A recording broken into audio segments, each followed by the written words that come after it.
Very pleasant afternoon to you all.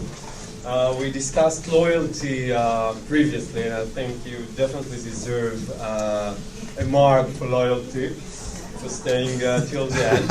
But I think a lot of corporate social responsibility, and going back to Navad's presentation, a lot about corporate social responsibility is trying to integrate values, your average worldwide values into the business. And if you are lucky enough to be in a family business, or let's hope that if you're lucky enough to be in a family business and you have those values as part of your culture, what do you do when the next generations come, or what do you do with all those publicly owned companies that need need these core values in the business and can't just rely on sheer luck for having that.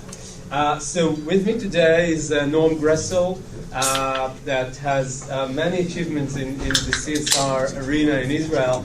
Also started as an environmentalist, and will sort of refer mostly on the environmental aspects later on. And David Weitzner, Professor David Weitzner from the American University here, that will challenge us regarding ethics, and more specifically business ethics. I would like to start with a very quick sort of journey of points along the time of corporate responsibility worldwide and in Israel, to somehow make you more familiar, more familiar with the term and sort of a region and the things that we discuss, and hopefully open the discussion later on about whether this is the right trend, whether the things should go on, etc. So it's a sort of a quick journey, not necessarily very academic, meaning that we took certain points that we found important. Feel free to comment later on those things. We start our journey with the 18th and 19th century, basically. Adam Smith, the invisible hand on one hand, you could say, and Karl Marx with socialism on the other hand. And I think those two basic paradigms still sort of shape our discussion regarding corporate social responsibility and national responsibility at that side. If we look at Israel, we see that the origins of the Israeli state, or the Israeli institutions, before the state was even born, are along with those notions.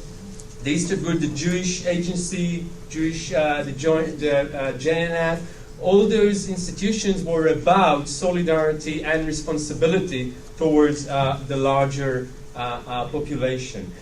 In the 50s, post-World War II, we see the social issues, the welfare state emerges into out of the understanding that the state needs to also be loyal to its population in order to get their loyalty back. And it was a prevailing, I think, policy in Israel, at least till the 70s.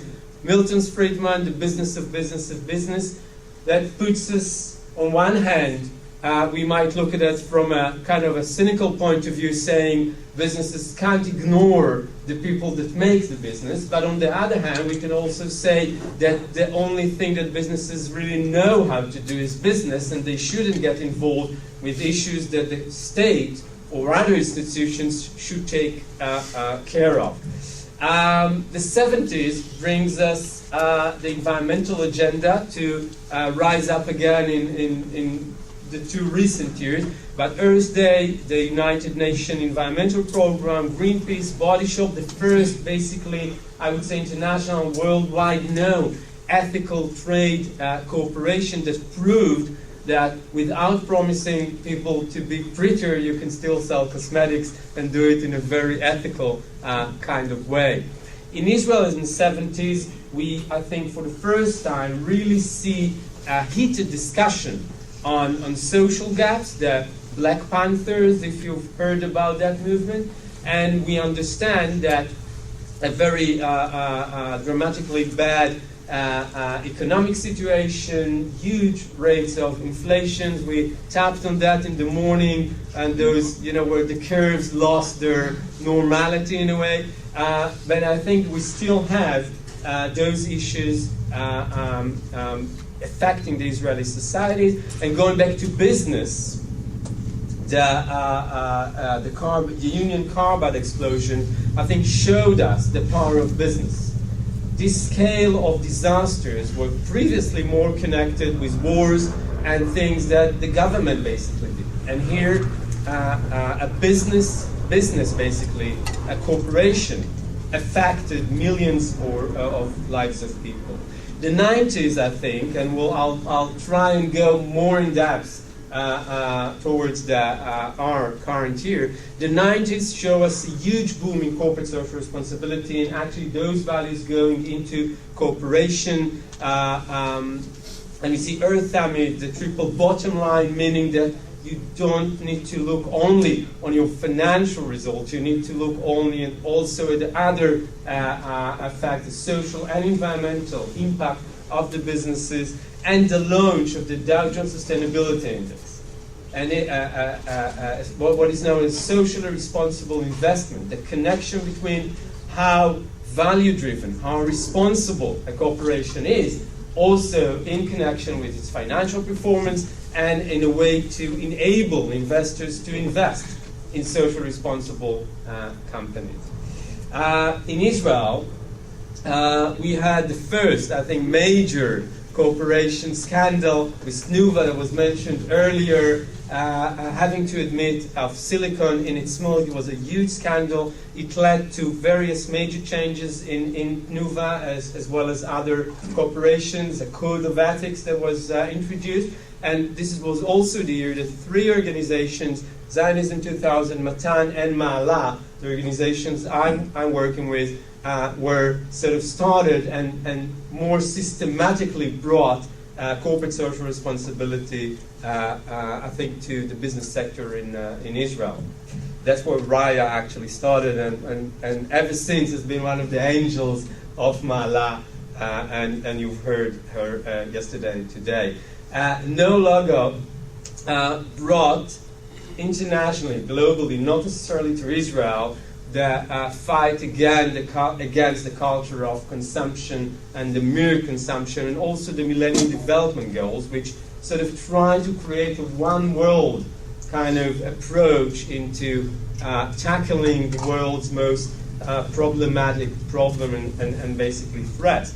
In Israel, we had Prime Minister Barak in those days, in 2000, speaking at the first Business and Society conference. We held it with Globes, at that time the leading business newspaper in Israel. And that was the time that various governmental programs were initiated to connect between the business sector and civil society and social needs in Israel. September 11th shows us the need for national solidarity and the need for corporations to enroll into the effort of feeling more secure and feeling more responsible towards one another. And we also had the launch of Social Responsible Investment Index in London in the FTSE. In Israel, a major development, a new regulation that basically all that it required is for Israeli corporations to report on the amount that they donate each year. That was that. Only to report how much they donate. You can imagine that a very positive competition arose between corporations on who is the first, who is the second to donate more to society, and we still see that competition as a very important tool of driving forward corporate philanthropy in Israel. Corporate corruption, Enron, WorldCom brought again the realization of the power of corporations and the fact that some global corporations are more powerful than various countries or governments worldwide, and therefore the governance of corporation is something to look at and not just be sort of regarded as let's trust them and that's that.